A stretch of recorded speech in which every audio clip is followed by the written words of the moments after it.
Welcome. My name is Jax, and in this video, we'll walk through the 6 steps to problem-solving conversations to support those at risk of or experiencing homelessness.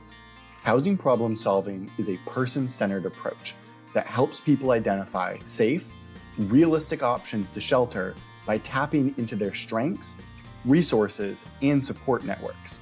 It's an important strategy because it helps people maintain stability or quickly exit homelessness, often without entering the homelessness response system at all.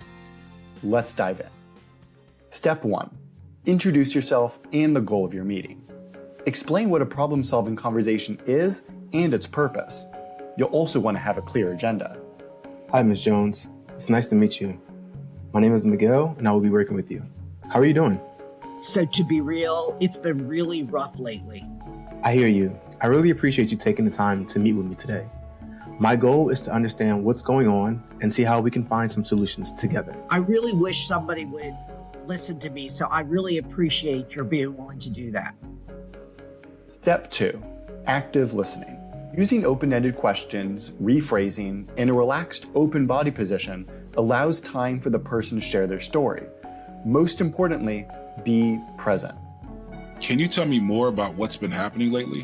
What led to this situation? Well, I lost my job a few months ago, and since then, it's been really hard to keep up with rent.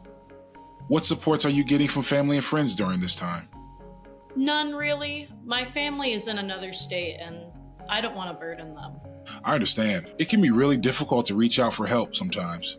Let's take a step back and look at some of the things that might help you stabilize your situation. Are there any immediate concerns that we should address first? Finding a place to stay is my biggest worry right now. I don't want to end up on the streets. That makes a lot of sense. Let's explore what housing options and resources might be available for you. Step 3. Strengths and supports exploration. Focus on the person's strengths, capabilities, and autonomy. Validate what they've accomplished. Allow the conversation to be open and fluid. There is no list of questions. Explore housing and employment history, income possibilities, and potential support networks. Work together to identify resources and options. Focus on solutions that the client finds feasible. Let's talk about what's been going okay for you.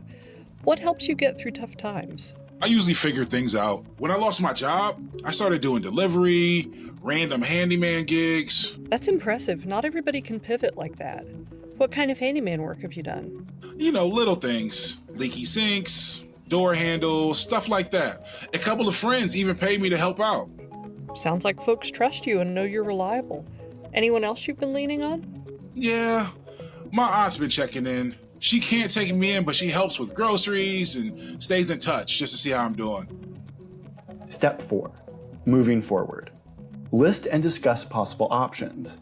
Reality test the options to keep the conversation on track and set attainable goals. Let's make a checklist. First, I'll contact some shelters, and you can call your landlord to discuss any possible extensions.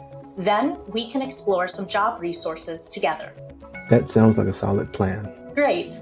Having clear next steps will help keep everything manageable. Let's get started. Step 5. Create connections.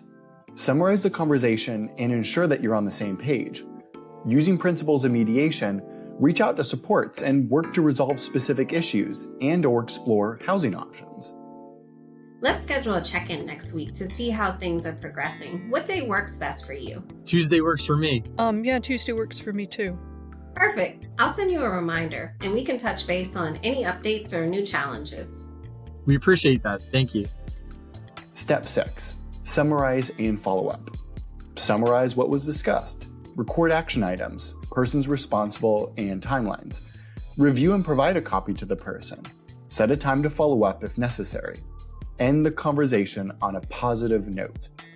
Reaffirm their efforts and celebrate small wins. You made great progress today. I know this isn't easy, but every step forward counts. Thank you. I feel a lot better having a plan. That's great to hear. I'll check in with you at our next meeting, but in the meantime, don't hesitate to reach out if you need anything. I really appreciate your help. I'll see you next time. Looking forward to it. Take care. Problem-solving conversations are about empowering clients to find sustainable solutions. Thank you for your commitment to this important work. you.